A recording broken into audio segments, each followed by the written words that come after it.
నా పేరు వెంకటేష్. మాది వచ్చేసి విలేజ్ గోముద్రి, భీంపూర్ మండల్. మేము ఈ మ్యాక్ వారి అర్రర్ వాడినాం. అర్రర్ వాడితే మొత్తం గడ్డి పోయింది. మా వాళ్ళు కొట్టంగా ఒకసారి మతి మర్చిన్లు అయితే గిట్లా ఉండే. అయితే మ్యాక్ వారి అర్రర్ వాడినామైతే గిట్లా అయిపోయింది. ఇప్పుడు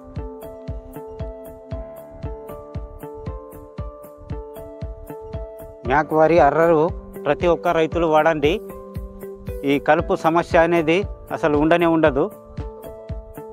చాలా బాగుంది మ్యాక్ వారి అర్రర్. ఇట్లాంటి మంచి మందులు అందించిన మ్యాక్ వారి కంపెనీకి చాలా ధన్యవాదాలు.